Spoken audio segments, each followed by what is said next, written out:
La Russie a développé ce sous-marin, l'un des plus furtifs au monde. Récemment, les essais d'un nouveau sous-marin nucléaire, projet 885M, ont commencé. Le croiseur sous-marin K-571 Krasnoyarsk a pris la mer pour la première fois et doit maintenant confirmer les caractéristiques des conceptions et de démontrer toutes ses capacités. Les tests prendront les prochains mois et à la fin de l'année, le sous-marin pourra constituer la composition de la flotte russe.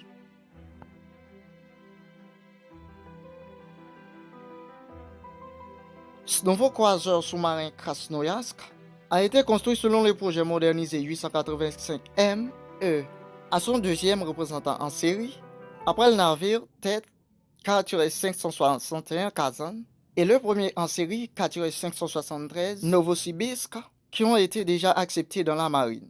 Cependant, ce n'est pas le dernier de la série. Les 5 sous-marins Yasen-M se vendent actuellement à divers stades de construction.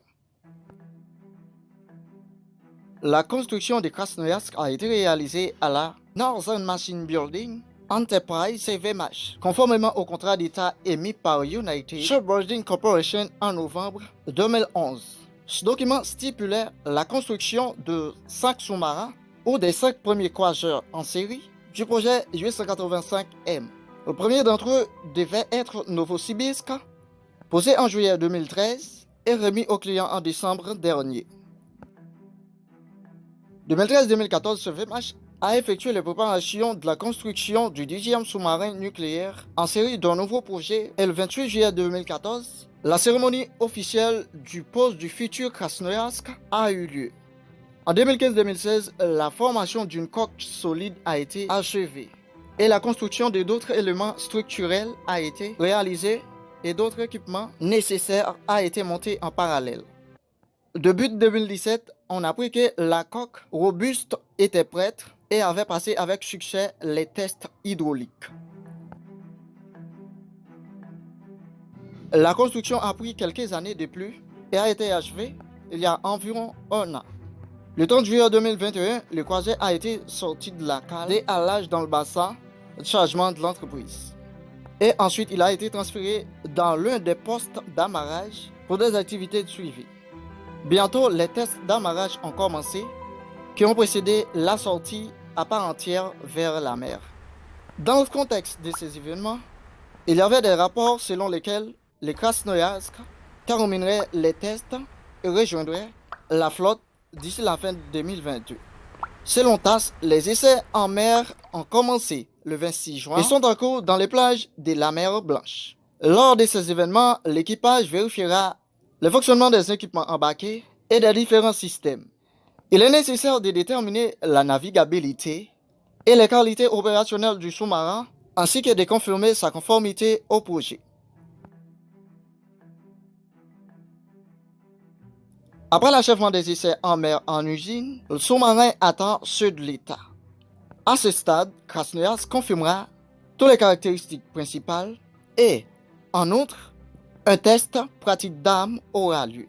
Dans le même temps, le début et de la conduite des tests d'État, leur programme, etc., ne sont pas spécifiés.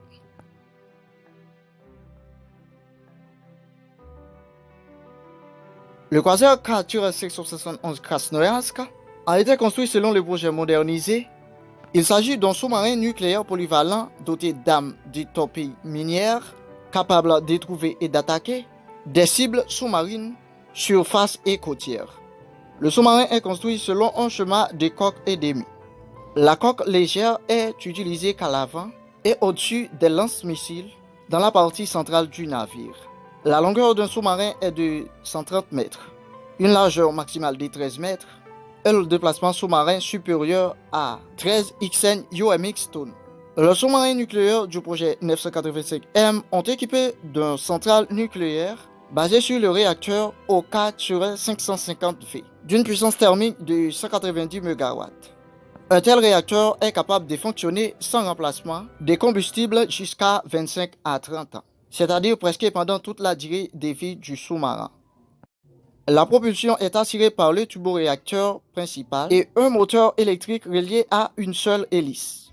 et la vitesse maximale sous l'eau dépasse les 30 nœuds, soit 55,56 km/h.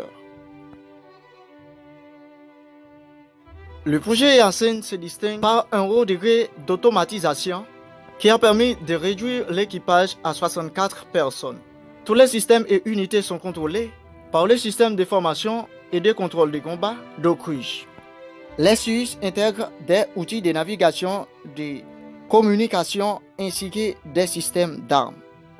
Le principal moyen d'éclairer la situation est le complexe hydroacoustique MG4-600 Irtych Amphora avec une antenne sphérique de grande taille sur le corps du feu avant. Des antennes HAC supplémentaires sont placées sur les côtés de la coque robuste.